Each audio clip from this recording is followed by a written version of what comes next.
அன்பான உறவுகளுக்கு வணக்கங்க. நல்லவங்களுக்கு நல்லதே நடக்கும். கெட்டவங்களுக்கு நல்லது நடக்கிற மாதிரி இருக்கும். அப்புறம் நட்டுக்கிட்டு போயிருங்கிறது ஐஸ்வர்யாவுக்கு நடக்க இருக்குதுங்க. அதனால தானே என்னமோ தெரியல. இப்ப கொஞ்சம் கொஞ்சமா மனசு மாறுது. என்ன மனசு மாறுனாலும், "நீ பற்ற வைத்த நெருப்பொன்று உன்னை பற்றிக் கொள்ளும் வெகு விரைவில்." அதுதானங்க கரெக்ட்டு. சும்மாவாங்க. கொஞ்சம் நெஞ்ச பாவமா பண்ணி வச்சிருக்க ஐஸ்வர்யா.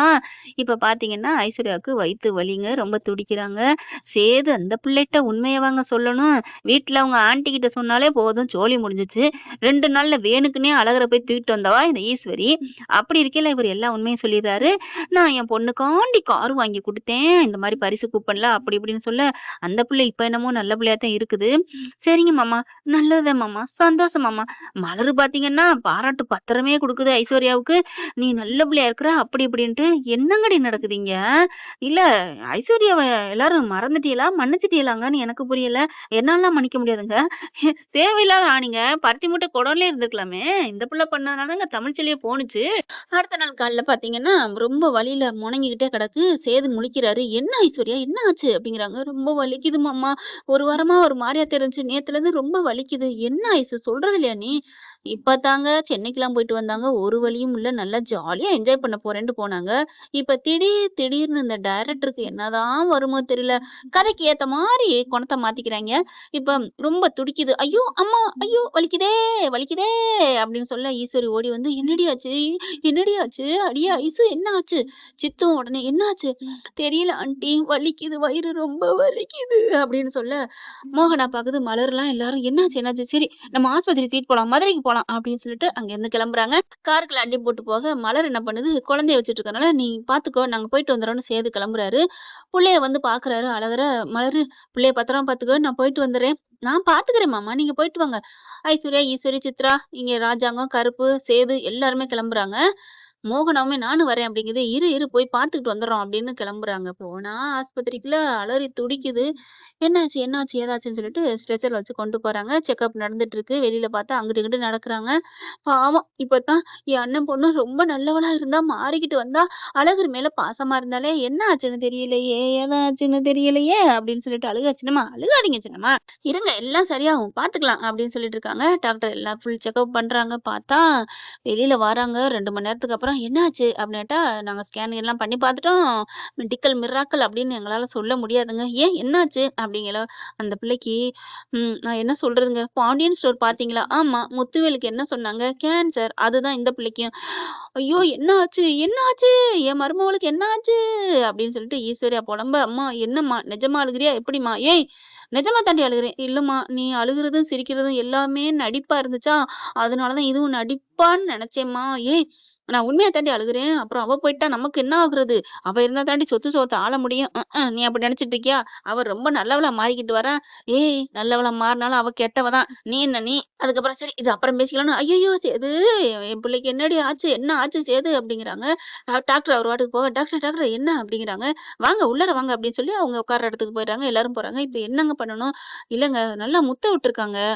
அது வந்து" அப்படிங்கிறாங்க. "ஒரு சின்னதா ஒரு ஆப்ரேஷன் பண்ணணும். அ என்ன ஆகும்ன்னு தெரியல. அதுல வந்து சக்சஸாவும் நடந்தாலும் நடக்கலாம். இல்ல ஏதாவது ஆபத்து நடந்தாலும் நடக்கலாம்" அப்படிங்கிறாங்க. "ஆபத்துனா?" "ஆமாங்க. ஆபத்துனா அதுக்கு அதுக்கு நாங்க முழுசாவா சொல்ல முடியும்? உத்தரவாதம் இல்ல. நீங்க கையெழுத்து போட்டு குடுக்கணும். ஏன்னா அவங்க வயிறு ஃபுல்லா பரவி இருக்கு" அப்படிங்கிறாங்க. ஆடி போறாங்க. ஐய்யய்யோ! அப்படின்ட்டு அதுக்கப்புறம் அவங்க அப்பா, அம்மாவுக்கும் சொல்லிருவோம்ன்னு சொல்லிட்டு சொல்றாங்க. "ஆப்ரேஷன் சீக்கிரம் வைக்க பாருங்க. ஆப்ரேஷன் பண்ணி 99% எங்களுக்கு நம்பிக்கை இல்ல தான்" அப்படின்னு சொல்லிர்றாங்க. அவங்க அப்பா, அம்மா அலறி அடிச்சு ஓடி வந்துர்றாங்க. ஃப்ளைட்ட புடிச்சுட்டு ஐஸு ஐஸுன்னு அழுகுறாங்க. "அம்மா வலிதாம்மா இருக்கு. இப்ப எப்படி இருக்கு? ஊசி போட்டுருக்காங்களா? வைத்த வலி ஊசி. அந்த பெயின் கில்லர்ன்னு சொல்லுவாங்கல்ல, அது பார்த்தா கொஞ்சம் குணமா இருக்கு. அழுகாம இருக்கு. அந்த மருந்து தீர்ற வரைக்கும். அப்புறம் அம்மா அம்மான்னு துடிக்குது. இப்ப என்ன ஆப்ரேஷன் பண்ணுங்க சீக்கிரம்" அப்படிங்கிறாங்க. இந்த பிள்ளைக்கு இந்த மாரி நியூஸுங்கிறத மலருக்கு தெரியுது. மலரு தமிழ்ச்செல்விக்கு சொல்ல, "என்னது? ஆப்ரேஷனா?" ஆப்ரேஷன் சொன்னோனே நல்ல மனசு கரியில்லையா தமிழ்ச்செல்வி? அப்படியே அலறி அடிச்சுட்டு எல்லாருமே வராங்க. மீனாட்சி பிள்ளைய கூட்டிக்கிட்டு தான் வராங்க. சேது பார்க்குறாரு. மீனாட்சிய பார்த்தோனே அவர் மனசெல்லாம் சந்தோஷம். "என்னாச்சு? என்னம்மா?" அப்படிங்கிறாங்க தமிழு நடந்தத சொல்ல, இவங்களும் டாக்டர் தானே போய் பார்க்குறாங்க. "என்னாச்சு ஐஸ்வர்யா?" அப்படி பார்த்தோனே துடிச்சு போகுது. "தமிழு நீயா என்ன பார்க்க வந்திருக்க?" "ஆமா, நான் தான் பார்க்க வந்திருக்கேன். ஏன் என்ன?" "எவ்வளோ நல்ல மனசுக்காரி. உனக்கு நான் துரோகம் பண்ணிட்டேன். அதுதான் எனக்கு பாவம்" அப்படிங்கிறாங்க. சித்ரா ஐஸ்வர்யாவுக்கும் ஆத்தாளுக்கு மகளுக்கும் தூக்கி வாரி போடுது. "ஐஸு சும்மா இரு. சும்மா இருங்க ஆன்ட்டி. என்னால தாங்க முடியல. எனக்கு துரோகம் பண்ணிட்டியா? என்ன துரோகம்? இல்லம்மா தமிழு உடனே ஈஸ்வரி ஊடால இப்டி இடையில புகுர்றாங்க. உன்னைய உனக்கு நீ உன் புருஷன் தானே? அப்படியே உளறுது ஈஸ்வரிக்கு. "ஆ தாலி கட்டிக்கிட்டால்ல, அது உனக்கு துரோகம் தானே? அத நெனச்சு பார்த்து சொல்றாம்மா. எனக்கு இதுல என்ன துரோகம் பண்றா? நான் வேணான்னு சொன்னதுக்கப்புறம் தானே தாலி கட்டுனாங்க. அதெல்லாம் ஒண்ணும் இல்ல ஐஸ்வர்யா. ஆப்ரேஷன் நல்லபடியா முடியும். நீ நல்லா வருவ. நான் கடவுள்ட்ட வேண்டிக்கிறேன்." ஐயோ! தமிழு எனக்கா நீ இவ்வளவு வேண்ட்றியே! நான் உன்ட்ட ஒரு உண்ம சொல்லணும். ஐசு சும்மா இரு. என்ன உண்ம சொல்லணும்? அதெல்லாம் ஒண்ணும் இல்ல. ஆப்ரேஷன் முடியட்டும். ஏய் எதுக்குடி இப்படி பண்ற? இல்ல டாக்டர் சொல்லிட்டாங்க. எனக்கு வாய்ப்பு இல்லயாம் பொழைக்கிறதுக்கு. நான் உயிரோட இருக்கையிலயே நான் பாவம் பண்ணினேன்ல, அதுக்கு நான் புண்ணியம் தேடிக்கிறேன். பிராயச்சித்தம் தேடுறேன். ஏய்! நீயும் பிராயச்சித்தம் தேடி போய் சேர்ந்துருவ. அதுக்கப்புறம் நாங்களும் தூண்டுதல்ன்னு சொல்லிட்டு எங்களையும் ஏதாவது பண்றதுக்கா? நீ போற போக்குல சூன்னு எங்கள ஏன்டி தட்டிட்டு போற? நீ அதெல்லாம் பொழைச்சுக்குவ. நல்லா வருவ. இப்ப எல்லாம் டெக்னாலஜி நல்லா வளர்ந்திருக்கு. அதெல்லாம் சரி பண்ணிடலாம். இல்ல எனக்கு தெரியும். டாக்டர் பேசுனாங்க. எனக்கு ஃபுல்லா பரவிருச்சாம். கேன்சர்ன்னு சொல்லிட்டாங்க. எனக்கு பயமா இருக்கு. நான் போனாலும் எல்லா உண்மையும் சொல்லிட்டு போறேன். ஏய்! யார்டி இவ? கேன கிறுக்கி இருக்க. சொல்லாதடி அப்படிங்கிறாங்க. அதுக்கப்புறம் ராஜாங்கம் சேது வந்தோனே டக்குன்னு அமைதியாறாங்க. இவ்வளோ பேர் கூட்டம் பண்ணிக்காதீங்க. வெளில போங்க அப்படிங்கிறாங்க. சித்ரா, ஈஸ்வரி, சாவித்திரி, தாமரை எல்லாரும் வெளில போக, தமிழ் இப்பதான் பார்த்துக்கிட்டு நிக்குது. தமிழு நீ வா அப்படின்னு கூப்பிட தமிழ் வருது. என்ன உங்ககிட்ட நான் ஒரு உண்மை சொல்லணும். நான் கொஞ்சம் ஒரு தப்பு பண்ணிட்டேன் அப்படிங்கிறாங்க. என்ன தப்பு அப்படிங்கல, இங்க பாருங்கம்மா ரொம்ப பேசாதீங்க. ஆப்பரேஷன் பண்ணிருவோம் அப்படிங்கிறாங்க. பண்ணிட்டு அதுக்கப்புறம் சக்சஸ் ஆனா பரவால்ல. இல்லைன்னா அப்படிங்கிறாங்க. சரின்னு சொல்லிட்டு ஒத்துக்குறாங்க. தமிழ் போகையில தமிழு வா அப்படின்னு சொல்ல, என்னாச்சு? உனக்கு நான் ரொம்ப பாவம் பண்ணிட்டேன் தமிழு. என்ன மன்னிச்சிரு தமிழு. அதெல்லாம் அப்புறம் பார்த்துக்கலாம். நான் உனக்காக வேண்டுறேன் அப்படின்னு சொல்லிட்டு போயிடுறாங்க. ஆப்பரேஷனுக்கு உள்ளார போயிடுறாங்க. சேதுலருந்து எல்லாரும் அப்படி நிக்கிறாங்க. தமிழ்ச்செல்வி எவ்வளோ வேண்டுது. அவ எனக்கு துரோகம் பண்ணாளா? பண்ணல. எனக்கு தெரியாது. ஆனா ஒரு உயிர். அத காப்பாத்து கடவுளே அப்படிங்கிறாங்க. நீ காப்பாத்து கடவுளேன்னு சொல்லிட்டா அவர் பண்ண முடியாதுங்க. ஆண்டவன் என்னைக்கோ விதைச்ச விதை. அது இன்னைக்கு துளிர் விட்டு நல்லா வளர்ந்து போய் நிக்குது. அவங்க பண்ண பாவத்தோட சேர்த்து. அப்புறம் பார்த்தீங்கன்னா, ஆப்பரேஷன் முடிச்சுடுறாங்க. 2 மணி நேரம் கழிச்சு வெளில வராங்க. "என்னாச்சு? என்னாச்சு? சக்சஸ் தானே? என் புள்ள பொழச்சுட்டால்ல?" அப்படின்னு இங்க ஈஸ்வரி பறக்க, அவங்க அம்மா, அப்பா துடிக்க, உள்ளுக்க வாராங்க. டாக்டர் என்ன சொல்றாங்க, சாரி." "என்னாச்சு?" "இல்ல, இல்ல, இல்ல. இப்போ ஒண்ணும் இல்ல. நாங்க எவ்வளோ போராடி பண்ணி பார்த்துட்டோம்." "டாக்டர்" அப்படிங்கிறாங்க. "இல்ல, அவங்களால முடியலங்க. ரொம்ப இதாயிருச்சு. அது ரொம்ப அழுகுற நிலையில இருக்கு. இன்னும் கொஞ்ச நேரம் தான் அவங்க உயிரோட இருக்கிறது." அப்படின்னு சொன்னோனே ஆடி போறாங்க. "ஐஸ்வர்யா!" அப்படின்னு துடிக்க, "போய் பார்த்துக்கங்க" அப்படிங்கிறாங்க. ஓடுறாங்க எல்லாரும். அப்படியே ஆப்பரேஷன்லாம் பண்ணி அவங்களுக்கு அவங்க உடல்நிலை சரியில்ல. அவங்க ஆப்பரேஷன்லாம் நல்லா தான் பண்ணிட்டாங்க. ஐசு அப்படியே கண்ண மூடி மூடி தொறக்க, "மாமா, மாமா கைய குடு மாமா. உன் பொண்டாட்டியா நான் சாகுறது ரொம்ப பெருமைப்படுறேன் மாமா" அப்படின்னு சொல்ல, தமிழ் வருது. ஒண்ணும் இல்ல, ஒண்ணும் இல்ல. கவலைப்படாதீங்க. நான் வேண்டியிருக்கேன்." "இல்ல தமிழு. டாக்டர் சொன்னத நான் கேட்டேன் தமிழு." "ஆன்டி, ஆன்டி" அப்படிங்கிறாங்க. ம். ஐஸ்வர்யா நீ போகையில எங்கள கோர்த்துட்டு போயிறாதடி அப்படின்னு கைய பிடிச்சு கெஞ்சுறாங்க. "கவலைப்படாதீங்க அத்தை. ஆன்டி நான் போட்டு விட மாட்டி. போட்டு விடலாம் மாட்டேன் ஆன்டி. ஏன்னா நீங்களும் வில்லி. உண்மை. நீங்க தான் பண்ண ஃப்ராடு அப்படின்னு உண்மை தெரிஞ்சிருச்சுன்னா, அப்புறம் இந்த கதைய இழுத்தடிக்க முடியாது. அதனால டைரக்டரு உங்கள காப்பாத்தி தான் தீருவாரு. என்னத்தான் போட்டு தள்ளுறாரு அப்படின்னு மனசுல நெனச்சுட்டு, ஏன்னா கதைக்கு வேணும்ல வில்லிகள் இருந்தா தானங்க கதை. இல்ல அடுத்த வாரத்துல முடிக்கிறாந்தா இன்னைக்கே போட்டு விடலாம். ஆனா ஐஸ்வர்யா என்ன பண்ணுது, எனக்கு இப்ப நான் உயிர் போப்போது. இல்ல, இல்ல அப்படின்னு தமிழ் சொல்ல, "வேணாம் தமிழு நான் போயிருவேன். மாமா என்ன மன்னிச்சிருங்க மாமா. என்ன மன்னிச்சிருங்க. என்ன கொல்லி வச்சுருங்க. ஆனாலும் நான் சொல்றேன் தமிழு பாவம். தமிழ் மேல எந்த தப்பும் இல்ல." எல்லாரும் தூக்கி வாரி போடுது. "என்ன? எதுல எந்த தப்பு இல்ல? அவங்க அப்பாவுக்கு குரல் மாத்தி பேசுறான்னு சொன்னேன்ல." "ஐஸ்வர்யா!" அப்படிங்கிறாங்க. "ஆன்டி சும்மா இருங்க" அப்படிங்கிறாங்க. "ஐயோ அம்மா! காட்டி குடுக்காதம்மா.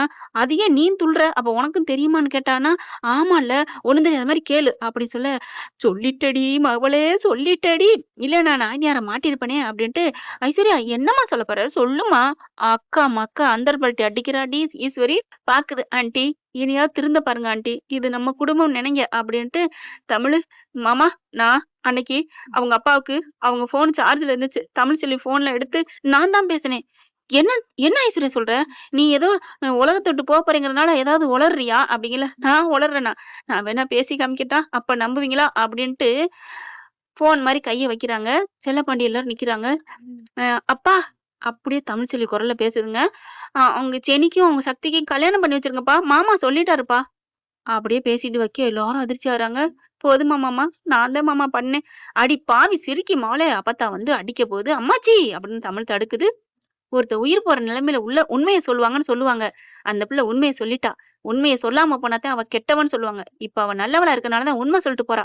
அதுக்கான மதிப்ப குடுக்கணும். உண்மைக்கு நம்ம வாக்குக்கு மதிப்பு குடுக்கணும். பேசாம இருங்க அப்படிங்கிறாங்க. "இல்லடி உன் வாழ்க்கைய சிதைச்சுட்டாளுகளேடி." பரவால்ல. எங்க விதி அப்படி இருந்திருக்கு. ஆனா, அவ அப்படி சொன்னாலும், அவ அப்படி சொல்லலாம். அவ அந்த கேட்டகரில இருக்கா. ஆனா, கட்ன புருஷன் நம்பளையே! அத விட பாவம் பண்ணது உங்க பேரன் தானே! ஆடி ஓடி நீ இங்கேயே நில்லுடி அப்டிங்கிறாங்க. அப்புறம் எங்கே பாத்தா நிக்கிறது? எங்கே அம்மாச்சி நிக்கிறது? அப்டிங்கிறாங்க. "வாசந்தி செல்லப்பன்லாம் ஏய் விடேன்டி" அப்டின்ட்டு, "ஏன் ஐஸ்வர்யா? ஐஸ்வர்யா என் புள்ள உனக்கு அப்டி என்ன பண்ணா?" "இல்ல மாமா மேல உள்ள ஆசையில அப்டி பண்ணிட்டேன். எல்லாரும் என்ன மன்னிச்சுருங்க, மன்னிச்சுருங்க, மன்னிச்சுருங்க" அப்டின்னு சொல்லிட்டு கண்ண மூடப்போது அவங்க அம்மா, அப்பாவும் அழுகுறாங்க. "அம்மா, மகளே, மகளேன்னு" அழுகுறாங்க. "மாமா என்ன மன்னிச்சுருங்க. தமிழ்ச்செல்வி நீ மாமாவோட சேர்ந்து வாழு. அவரு உன் மேலயும், உன் புள்ள மேலயும் உயிரா இருக்காரு. மாமா நீங்க தமிழ்ச்செல்வி ரொம்ப நல்லவ. நான் தான் தப்பு பண்ணிட்டேன். என்ன மன்னிச்சுருங்க அப்படின்னு ஐஸ்வர்யா கண்ண மூடுது. ஓன்னு எல்லாரும் அழுகுறாங்க. அதுக்கப்புறம் ஒண்ணும் பண்ண முடியல. தூக்கிக்கிட்டு பெரிய வீட்டுக்கு போறாங்க. மாலைய போடுறாங்க. ஊரே கூடுது. உட்காந்து ஓன்னு அழுகுறாங்க. வேற வழி இல்லங்க. எல்லா சடங்கையும் நம்ம சேது தான் பண்றாரு. சித்ராவுக்கும் ஈஸ்வரிக்கும் எப்படியோ போய் சேர்ந்துட்டா. நம்மள கோர்த்து விடாம போயிட்டாளடி. அதுவரைக்கும் சந்தோஷம் அப்படின்னு நினைக்கிறாளுக. ஆனாலும், "உன்னை விடாதடி.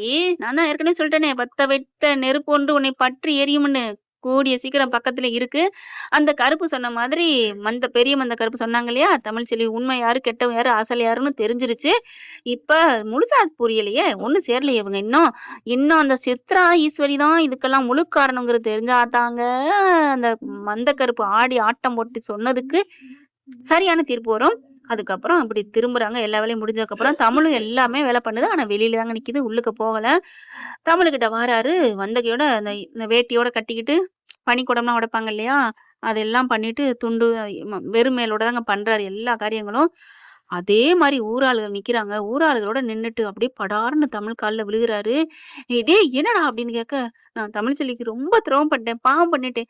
அவளே தமிழ்ச்செல்வி மேல இவ்வளோ இரக்கப்பட்டு சொல்லிட்டு போயிருக்கானா? நான் எப்பேர்ப்பட்ட மனுஷன், புருஷன். நான் அவள நம்பாம விட்டேனே. தமிழ்ச்செல்வி என்ன மன்னிச்சிருன்னு" அழுகுறாங்க. தமிழ்ச்செல்வி அப்படியே சிலையாயி நிக்கிறாங்க. ஏன்னா, அவர் பண்ணது கொஞ்சமல்ல, நஞ்சமல்ல அப்படின்னுட்டு, "அம்மாச்சி நீங்க வரீங்களா நம்ம வீட்டுக்கு? இல்ல எப்படி?" "நான் வரேன்டி." ஆனாலும் அப்படி கெஞ்சுறாங்க. ஆனாலுங்கிற வேலைய வேணவே வேணாம். "நீ வந்துட்டே இரு நம்ம வீட்டுக்கு போவோம்." அப்படின்னு சொல்லிட்டு கிளம்புறாங்க. சேது பின்னாடியே வராரு. ராஜாங்கம் வந்து, "இரும்மா, இரு. அவ கொஞ்சமா தணியட்டும். நீ அப்புறமா போய்க்கலாம் வா." அப்படின்னு அழகர் இருக்கார்ல, அழகர பார்த்துக்கிட்டே, "நீ கொஞ்சம் சாந்தப்படுத்திக்கன்னு" சேது கூட்டிட்டு போறாங்க. "அப்பா, அப்பா மீனாட்சி என் தமிழும் வேணும்ப்பா" அப்படின்னே புலம்புறாரு. "என்ன ஃப்ரெண்ட் இப்படி போனா நல்லா தானே இருக்கும்?" இந்த பதிவு உங்களுக்கு பிடிச்சிருந்துச்சுன்னா, உங்க பொண்ணான கையில ஒரு லைக்க போட்டு சப்ஸ்கிரைப் பண்ணி ஆதரவு குடுங்க அன்பு உறவுகளே. Thank you friend.